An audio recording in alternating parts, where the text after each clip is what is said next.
January 17, 1945. Somewhere in the Harz Mountains, Germany. The snow fell in silence, thick, white, suffocating. It muffled the sound of boots, the creak of frozen leather, the labored breathing of exhausted men. Captain James M. Keller stood at the edge of a pine forest, his breath forming clouds in the bitter air. Before him, through the veil of falling snow, lay the stone fortress of Wernigerode, a medieval castle converted into a German command post, now bristling with Wehrmacht soldiers, machine gun nests, and enough ammunition to hold out for weeks.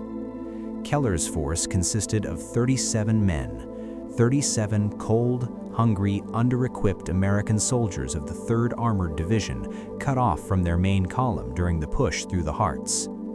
They had one functioning radio with dying batteries, 3 Browning automatic rifles, assorted M1 Garens, and exactly 6 grenades between them. No artillery support, no air cover, no reinforcements within 20 miles.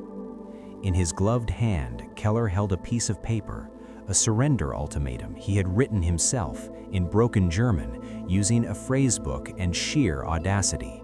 His plan was simple, ridiculous, and by all reasonable military doctrine, suicidal.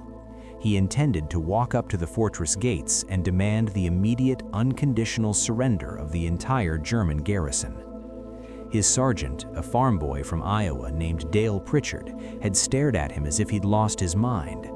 "Sir," Pritchard had said quietly, "they'll shoot you before you get within 50 yards." Keller had smiled, a thin, exhausted smile. Maybe, but maybe they won't. It was the smile of a man who understood something fundamental about the winter of 1945, something that went beyond firepower and troop numbers.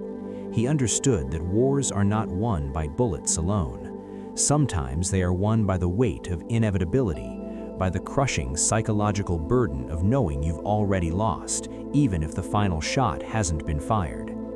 This is the story of how one captain's ridiculous bluff became one of the most extraordinary psychological victories of the European theater, and what it revealed about the true nature of American advantage in the final months of World War II. In the winter of 1945, Germany was dying. Not metaphorically, not poetically, literally dying. Cell by cell, hour by hour, in a slow-motion collapse that could be measured in calories, in coal reserves, in the hollow cheeks of soldiers and the empty eyes of civilians. The Third Reich, which had once stretched from the Atlantic to the Volga, was now a shrinking island of desperation surrounded by enemies on all sides. The Eastern Front had collapsed. Soviet armies were driving toward Berlin with a fury born of 4 years of scorched earth and 20 million dead. In the West, American and British forces had recovered from the shock of the Battle of the Bulge and now were pressing inexorably toward the Rhine. In the air, the skies belonged entirely to the Allies. 1,000-bomber raids reduced German cities to ash with mechanical regularity, while Allied fighters roamed freely, strafing anything that moved. But it was the small details that told the real story. The details that Keller had noticed during his weeks of fighting through Germany, the details that formed the foundation of his impossible plan. German soldiers were hungry, not battlefield hungry, not missing a meal hungry, but deep in the bones starving. The Wehrmacht's logistical system had disintegrated. Supply trains were bombed before they left the stations. Truck convoys were strafed on open roads. Food depots went up in flames. By January 1945, the average German soldier's daily ration had been cut to 1,800 calories, barely enough to sustain a man in combat. In reality, many received far less. Soldiers foraged for frozen potatoes in abandoned fields. They boiled boot leather for soup. They chewed pine needles to stave off scurvy. American soldiers, meanwhile, lived in a state of abundance that seemed almost obscene by comparison. The U.S. Army logistics system was a miracle of industrial capitalism, a vast machine that delivered 3,500 calories per man per day to the front lines, along with cigarettes, chocolate, soap, razor blades, and even occasional luxuries like coffee and donuts. When American units overran German positions, they left behind ration cans, half-eaten chocolate bars, and discarded cigarettes that German soldiers would scavenge with desperate gratitude. This disparity was not accidental. It was the physical manifestation of two different industrial systems, two different philosophies of war, two different civilizations. America had entered the war as the world's largest economy, and it had transformed that economic power into military might with ruthless efficiency. By 1945, the United States was producing more war material than all other nations combined. More tanks, more planes, more trucks, more ammunition, more food. The sheer scale was staggering, incomprehensible to enemies who had never seen anything like it. Keller understood this. He had watched German prisoners stare in disbelief at American supply dumps. He had seen their faces when they were given their first American rations, the look of men who had forgotten that such abundance was possible. He had heard them whisper among themselves, "Der Krieg ist verloren," the war is lost. That whisper was the crack in the foundation. That whisper was what Keller intended to exploit. The Wernigerode garrison was a microcosm of Germany's collapse. Intelligence reports, gleaned from local civilians and a captured Wehrmacht lieutenant, painted a picture of a unit at the end of its tether. The soldiers were a mix of regular Wehrmacht, Volkssturm militia too old or too young for frontline service, and a scattering of Waffen-SS who had been sent to stiffen morale. They had adequate small arms but little ammunition. They had no fuel for their vehicles. They had not been resupplied in 3 weeks. Most critically, they knew they were cut off. The main German defensive line had collapsed days earlier. Soviet forces were less than 100 miles to the east. American forces controlled all the major roads to the west. Wernigerode was an island, and everyone inside knew it. But knowing you're beaten and surrendering are two different things. The German military tradition emphasized duty, discipline, and obedience to the point of death. Officers were expected to fight until ordered to surrender by a superior authority, and in the chaos of Germany's collapse, such orders rarely came. Moreover, the shadow of the SS hung over every decision. Surrender too easily, and you might be branded a coward or a traitor. The penalty for defeatism was death, often administered on the spot. So, the garrison remained, trapped between the certainty of defeat and the terror of consequences. They rationed their dwindling supplies, manned their defensive positions, and waited for an attack they knew was coming. Keller intended to give them something else. He spent the night of January 16th preparing, not weapons, but words.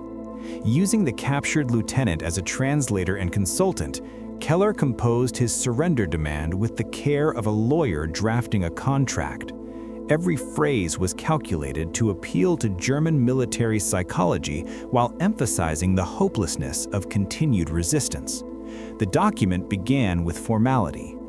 To the commanding officer, Wehrmacht Garrison, Wernigerode. Military protocol mattered to German officers. A properly formatted document suggested legitimacy, authority, the weight of official channels. Then came the carrot, an appeal to honor and pragmatism. Keller wrote that the garrison had fought with courage and discipline, that their position was now untenable through no fault of their own, that further resistance would serve no military purpose and would result only in needless casualties. He promised that all who surrendered would be treated according to the Geneva Convention, would receive immediate food and medical care, and would be processed as prisoners of war with all appropriate rights and protections. And then came the stick, the bluff, the audacious lie that the entire plan depended on. Keller claimed that his force was the advance element of an entire armored division. He stated that the fortress was surrounded by American tanks and artillery, with air support on call. He declared that if the garrison did not surrender by noon on January 17th, the fortress would be subjected to overwhelming bombardment, followed by an immediate assault. He estimated casualties at 90% or higher for the defenders. None of this was true. Keller had no tanks, no artillery, no air support, and certainly not a division. What he had was 37 exhausted infantrymen and an understanding of human psychology under extreme stress. The captured German lieutenant had stared at him. They will never believe this. Keller had looked back steadily. They don't have to believe it, they just have to doubt. Dawn came cold and clear. The snow had stopped, leaving the world encased in white stillness. Keller assembled his men in the forest, arranging them in small groups spread out over a wide area, positioned to create the illusion of a much larger force. He ordered them to build small fires, enough smoke to suggest numerous bivouac areas. He had the BAR gunners fire controlled bursts in different directions, staggered timing, to create the impression of multiple machine gun positions being tested. Audio illusion, visual suggestion, the tricks of theater applied to warfare. Then, at precisely 0900 hours, Keller stepped out of the tree line alone. He wore his cleanest uniform. His boots were polished as well as field conditions allowed. He carried a white flag fashioned from a torn undershirt and a tree branch. In his other hand, he carried the surrender document, folded precisely as if it were an official communiqué from headquarters. He walked toward the fortress gates with slow, deliberate steps. Each footfall in the snow was distinct, measured. His heart hammered in his chest, but his face remained calm, his shoulders square. He projected absolute confidence, the bearing of a man who knows he holds all the cards. The machine guns tracked him. He could feel the crosshairs on his back, the tension in the fingers on triggers.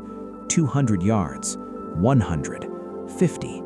Close enough now to see individual soldiers on the walls, to read the uncertainty in their postures. He stopped 30 yards from the gate and stood, waiting. For 90 seconds, nothing happened. The world held its breath. Then, a voice called out in German, "Halt! Identify yourself." Keller responded in English, slowly and clearly, betting that someone inside understood. "Captain James Keller, United States 3rd Armored Division. I carry a message for your commanding officer." Another long pause. Muffled voices from behind the wall. Then, "Advance slowly. Keep your hands visible." He walked forward. The gate opened, not fully, just a crack. 2 Wehrmacht soldiers emerged, rifles leveled, faces gaunt and wary. Behind them, an officer, Major Karl Brenner, according to later records, a career Wehrmacht officer in his late 40s, Iron Cross on his chest, exhaustion etched into every line of his face. Keller saluted. Brenner returned it automatically, military protocol overriding suspicion for just a moment.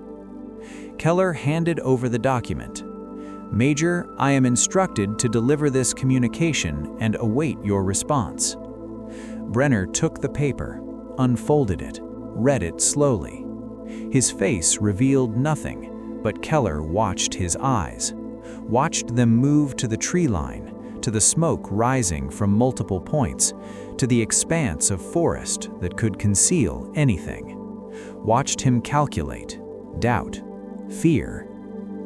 "You claim to have a division," Brenner said finally, his English accented but clear.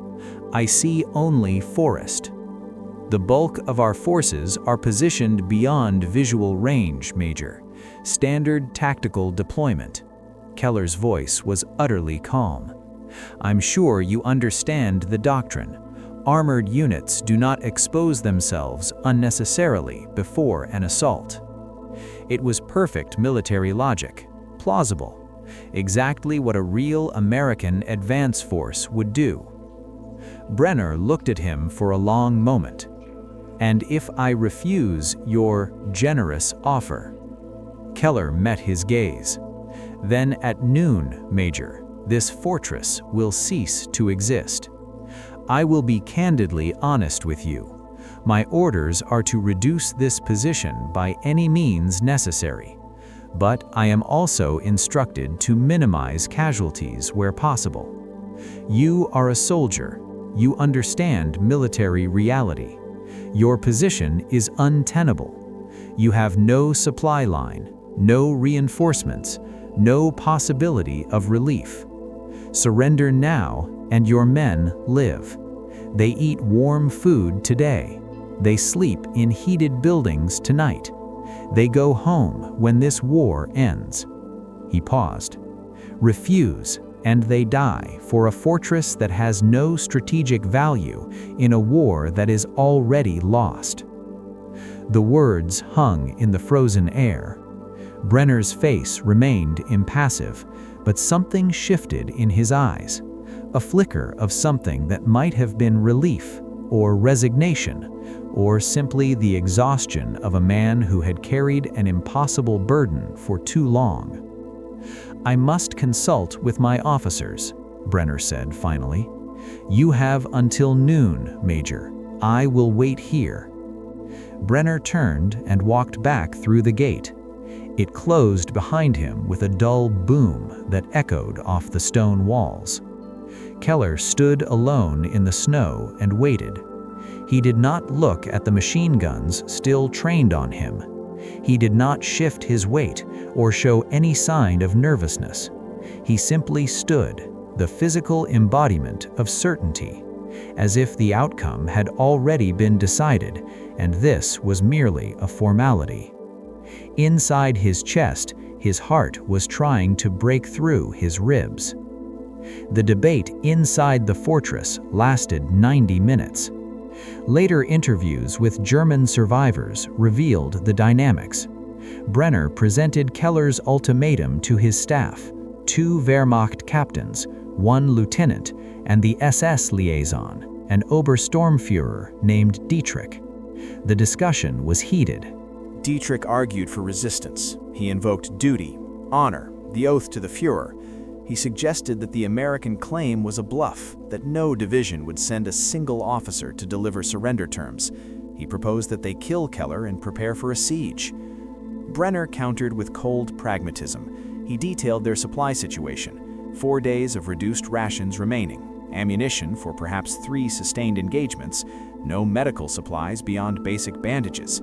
He noted that the American forces had demonstrated overwhelming firepower throughout the campaign, that their air superiority made daytime movement suicidal, that even if this particular American claim was exaggerated, reinforcement would arrive eventually. He asked what military purpose would be served by the deaths of 300 men defending a castle with no strategic value. The 2 Wehrmacht captains sided with Brenner. The lieutenant remained silent, but his face showed where his sympathies lay. Dietrich was isolated, and crucially, he was outnumbered. The Wehrmacht officers controlled the garrison, not the SS. If Dietrich pushed too hard, if he threatened to report them for defeatism, he might find himself quietly dealt with in the chaos. He was one man among hundreds who had seen too much death, who were too tired, too hungry, too aware that the war was ending in disaster. At 10:47 hours, Brenner made his decision. He would surrender the garrison with one condition. He wanted written confirmation that all personnel would be treated as lawful prisoners of war, including the SS officer. He would not be party to summary executions or reprisals. Keller, still standing outside in the snow, agreed immediately. He pulled out a notebook and wrote a hasty addendum in English, signed and dated it, and handed it over. The gesture cost him nothing. American forces generally adhered to Geneva Convention protocols, and he had no authority to promise otherwise anyway. But it gave Brenner the legal fig leaf of protection he needed to justify the decision to himself and his men. At 10:43 hours, 7 minutes past Keller's deadline, the gates of Werniger Road Fortress opened. German soldiers filed out slowly, in formation, weapons held at port arms in the traditional gesture of military surrender. They were led by Major Brenner, who approached Keller, saluted one final time, and formally surrendered his sword, an archaic gesture, but one that preserved the forms of military honor. Keller accepted it with grave ceremony. Then he turned and signaled to the tree line. 37 American soldiers emerged from the forest, weapons ready but not threatening, and began the process of securing 300 prisoners. The German soldiers stared in disbelief.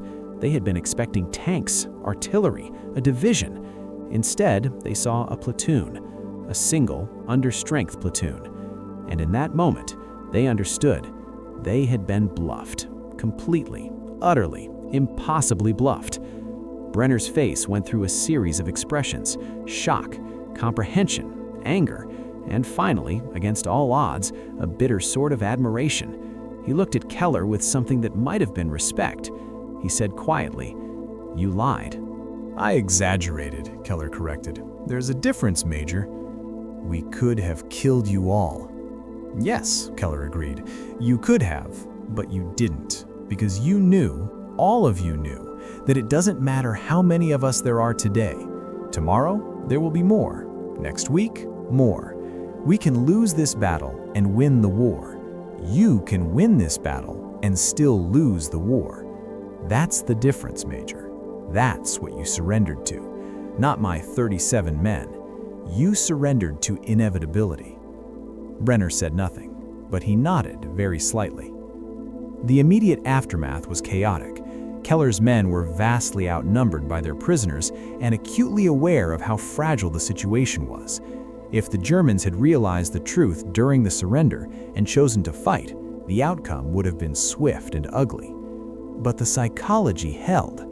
Once the decision to surrender had been made, once the forms had been observed, the German soldiers fell into the role of prisoners with the same discipline they had maintained as combat troops. They followed orders, formed ranks, and waited for instructions. The habit of military obedience, ingrained through years of service, carried them through the cognitive dissonance of the moment. Keller immediately radioed for reinforcement, correctly reporting the situation and requesting urgent support. Then he did something that cemented the psychological victory. He ordered his men to distribute American rations to the German prisoners. Sea rations were handed out, cans of meat and beans, crackers, chocolate bars, cigarettes. The German soldiers received them with the wonder of children at Christmas. Men who had not tasted chocolate in months, who had not had a full meal in weeks, sat in the snow and ate American food and smoked American cigarettes. The contrast between what they had been surviving on and what their captors considered normal rations was stark, undeniable. One young Wehrmacht soldier, barely 18, reportedly wept as he ate, not from relief at surviving, but from the simple, overwhelming sensation of having enough food. This was the symbolism that ran through the entire encounter: American abundance. It was there in the rations, in the clean uniforms, in the casual way American soldiers shared cigarettes with their prisoners. It was the physical proof of the economic chasm between the two nations, the visible evidence that Germany had been fighting an enemy it could never defeat, because that enemy possessed resources beyond imagination. The chocolate bar became the symbol. German prisoners would later describe their first American rations as the moment they truly understood the war was over, not because they had lost a battle, but because they had lost an economic competition so one-sided it had never been a fair fight to begin with. You cannot defeat abundance with will. You cannot overcome industrial capacity with ideology. The German military had learned this lesson on 1,000 battlefields, in 1,000 encounters where American forces had simply called in airstrikes or artillery and obliterated positions through sheer weight of firepower. The Wernigerode garrison learned it in a more personal, intimate way, through the taste of American chocolate and the realization that their enemy ate like this every day. Reinforcements arrived within 3 hours. A full company of American infantry, along with actual armor support, rolled up to secure the situation. The battalion commander, a lieutenant colonel named Harrison, surveyed the scene with barely concealed astonishment. "Captain," he said to Keller, Would you care to explain how you captured 300 enemy soldiers with a platoon? Keller, who had not slept in 36 hours and was running on adrenaline and coffee, smiled wearily. I asked nicely, sir. Harrison stared at him. Then, against all military protocol, he started laughing. It was the kind of laughter that comes from exhaustion and relief and the surreal absurdity of war. You asked nicely? And I implied we had a division, sir. I may have exaggerated our force strength somewhat. Somewhat, Harrison shook his head. Captain, you're either the bravest officer I've ever met or the craziest. Respectfully, sir, I don't think those are mutually exclusive categories. The story spread quickly through the division, then the Corps, then the Army. It became one of those war stories that soldiers tell each other, embellished with each retelling, but retaining its essential truth. The captain who talked 300 Germans into surrendering with nothing but audacity and a typewritten letter. But the story meant different things to different audiences. To American soldiers, it was a tale of cleverness and courage, proof that Americans could outthink as well as outfight their enemies. It reinforced the self-image of the resourceful, pragmatic American GI who wins through ingenuity rather than blind obedience. To German prisoners, it was something more complex, a story about the moment when reality finally overwhelmed propaganda, when the gap between what they had been told and what they could see with their own eyes became impossible to deny. Keller's bluff had worked not because he was clever, though he was, but because it aligned with what the German soldiers already knew to be true. America had more men, more weapons, more of everything. The specific numbers didn't matter. The trend was inexorable. The broader context makes Keller's achievement even more remarkable. By January 1945, the German military was experiencing a phenomenon that military historians would later term psychological disintegration. A collapse not just of morale, but of the fundamental belief system that holds armies together. German soldiers had been told years that they were members of a master race fighting for a 1,000-year Reich destined to rule Europe. By 1945, that narrative had collided brutally with reality. The master race was starving. The 1,000-year Reich was crumbling after 12 years. The promised victory had become obvious catastrophic defeat. The cognitive dissonance was profound. Soldiers who had believed in the cause found themselves questioning everything they had been told. Those who had never believed but had fought out of duty or fear now saw no reason to continue. The German army was held together by habit, discipline, and the terror of what would happen if they stopped fighting. But these are fragile bonds when tested against the reality of total defeat. Keller had intuited this instability and exploited it brilliantly. He had not defeated the Wernigerode garrison militarily. He had offered them a narrative that made more sense than the one they were clinging to. The narrative of honorable military surrender in an impossible situation, of choosing survival and sanity over pointless death. This was psychological warfare in its purest form. Not propaganda, not deception for its own sake, but the strategic use of truth. Selective truth, emphasized truth, but truth nonetheless, to achieve a military objective. Keller had told the Germans they were surrounded by overwhelming force. This was technically false in the immediate tactical sense, but absolutely true in the strategic sense. America did have overwhelming force. It was coming. The only question was when. By framing his bluff within this larger truth, Keller had made it persuasive. He had given the German officers a rational justification for doing what they already wanted to do: stop fighting an unwinnable war. The aftermath for Keller was bureaucratic and anticlimactic. He was debriefed extensively, commended for initiative, and quietly moved to other duties. The Army was not entirely comfortable with his methods, encouraging junior officers to launch unauthorized negotiations with enemy commanders set uncomfortable precedents, but neither could they punish success of such magnitude. He received the Silver Star, the citation carefully worded to emphasize exceptional gallantry and tactical acumen without dwelling too much on the specifics of what he had actually done. The medal was presented by the same Lieutenant Colonel Harrison who had laughed at his explanation in a brief ceremony that Keller later described as mercifully short. But the true impact of the Wernigerode incident was not in medals or commendations. It was in the ripple effect it had on subsequent operations. Word spread among German units that Americans were offering generous surrender terms, that prisoners were being well treated, that the war was genuinely ending, and there was no point in dying for a lost cause. The incident became part of the informal communication network that spread through armies despite official channels. Soldiers talking to soldiers, prisoners sharing experiences, rumors becoming truths through repetition. Other American units hearing the story began experimenting with similar psychological approaches. Loudspeaker broadcasts offering surrender terms, leaflets detailing Geneva Convention protections, demonstrations of overwhelming force followed by offers of mercy. The methods varied, but the underlying logic was the same: convince the enemy that resistance is futile and surrender is honorable. Keller's bluff at Wernigerode was not the cause of this phenomenon. The causes were far larger, rooted in years of strategic defeat and economic collapse, but it was emblematic of the dynamic. It showed what was possible when soldiers on both sides understood the reality of their situation and were willing to act on that understanding, rather than propaganda or ideology. There is a philosophical dimension to this story that transcends the immediate military context.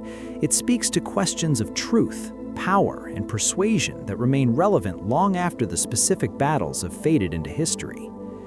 Keller's bluff succeeded because it was not entirely a bluff. He lied about his immediate tactical strength, but told the truth about the strategic situation. This combination, specific falsehood nested within broader truth, made his claims psychologically compelling.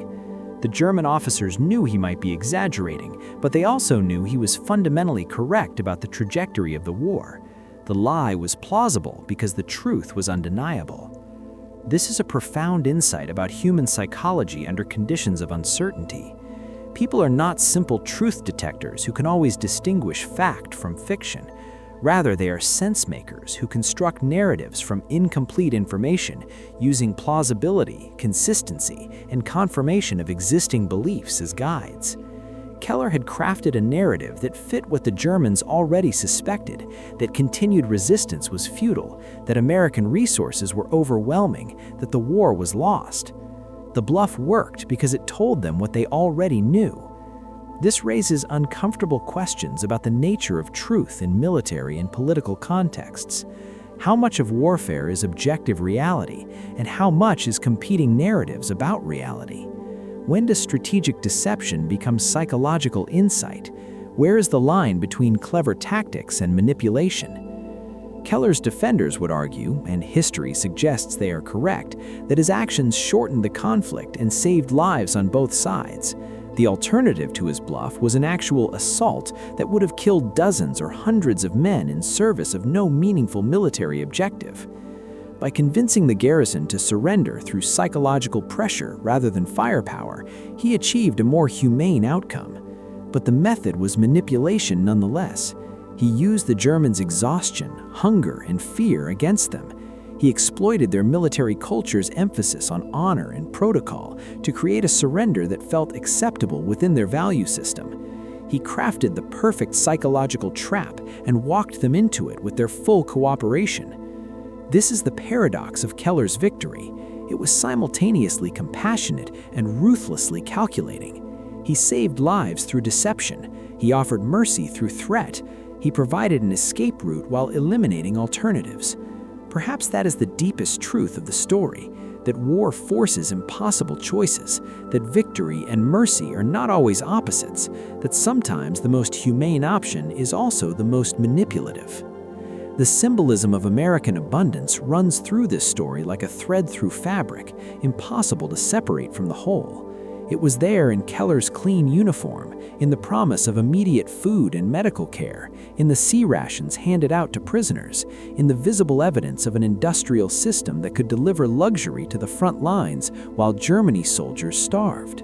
This abundance was not accidental or incidental. It was the physical manifestation of a political and economic system that, whatever its flaws, had proven capable of generating and distributing resources on an unprecedented scale.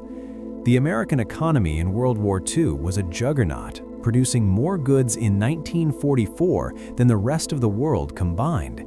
That productivity translated directly into military power, but also into something subtler: the ability to fight a war without imposing crushing deprivation on your soldiers. German soldiers noticed. They noticed that American prisoners in German camps received Red Cross parcels that contained more food than their guards were rationed. They noticed that captured American equipment was invariably well-made, standardized, produced in quantities that suggested unlimited manufacturing capacity. They noticed that American bombers filled the sky in formations so large they took hours to pass, a demonstration of industrial might so overwhelming it became psychological warfare by itself. The abundance was intimidating, but also seductive. It represented a different vision of society, one where ordinary people ate chocolate and white bread, where workers could afford consumer goods, where the state did not demand total sacrifice for ideological goals. Many German soldiers, especially those who had survived the Eastern Front and seen the consequences of total war, found this vision appealing, not because they were ideologically convinced, most were not, but because they were exhausted and wanted to live normal lives again. Keller had intuited this desire and weaponized it. His surrender offer was not just about avoiding death in battle, it was about choosing a future. Surrender meant food today, but it also meant implicitly access to that abundance tomorrow. Prisoners would eventually go home. Germany would be rebuilt. Life would continue, perhaps even improve, in a world where America set the terms. This was soft power in its rawest form, the ability to shape outcomes through attraction rather than coercion, through the promise of prosperity rather than the threat of destruction. Keller had no tanks outside Wernigerode, but he had something potentially more powerful: the visible proof that America could afford to treat prisoners well, that the American way of war included mercy and plenty. That proof was more persuasive than a division of armor. The epilogue of this story extends beyond 1945, into the long decades of post-war reconstruction and Cold War confrontation. The principles that made Keller's Bluff successful, economic strength, psychological warfare, the soft power of abundance, became central to American grand strategy. The Marshall Plan was in some ways a continent-wide version of Keller's offer at Wernigerode: accept our terms and you will feed you, submit to our economic system and you will prosper, choose our vision of the future and we will rebuild your countries with the same abundance we used to defeat you. It worked.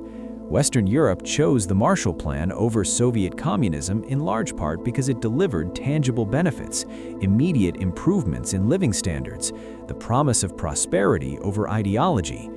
The Berlin airlift, where American and British planes delivered food and fuel to blockaded West Berlin, was psychological warfare on a massive scale, a demonstration that the West could and would sustain entire cities through sheer logistical capacity. The Cold War was won, ultimately, not through military confrontation, but through economic competition. The Soviet system collapsed because it could not match Western productivity, could not deliver consumer goods in sufficient quantity and quality, could not compete with the soft power of abundance. The Berlin Wall fell not because of tanks, but because East Germans saw what was available in the West and refused to settle for less. Keller could not have predicted these outcomes as he stood in the snow outside Wernigerode, but he understood the fundamental dynamic that power flows not just from what you can destroy, but from what you can provide, that the ability to offer abundance is a strategic weapon as valuable as any tank or bomber. His bluff worked because it promised food, safety, and mercy, basic human needs met with American efficiency. That promise proved more compelling than threats or ideology, more powerful than military force alone. In the end, that is the larger truth that the Wernigerode incident illuminates, that freedom and abundance are not abstractions, but tangible realities that shape human choices, that democracy's advantage in modern warfare lies not just in mobilizing resources, but in distributing benefits widely enough to make the system worth defending, and attractive enough to make enemies consider surrender. The snow fell again that night, covering the tracks and blood of the day's strange victory.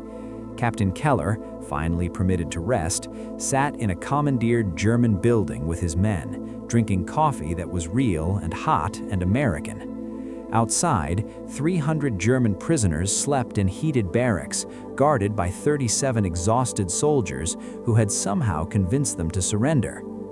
It was ridiculous. It shouldn't have worked. But it did. Because sometimes in the mathematics of war, psychology outweighs firepower. Sometimes truth is more powerful than guns. Sometimes a captain with nothing but audacity and a typewriter can achieve what a division might fail to do through force alone. The war would continue for 4 more months. Millions more would die. But on that frozen January day in the Harz Mountains, one small garrison laid down their weapons and chose survival over sacrifice, abundance over ideology, the promise of American plenty over the ruins of the 1,000-year Reich. And in that choice lay a truth larger than the battle itself, that wars are fought with steel and blood, but won with bread and hope, and the simple human desire to live in a world where there is enough. The Bluff succeeded because it offered them that world, and because, deep down, they had always known it was coming.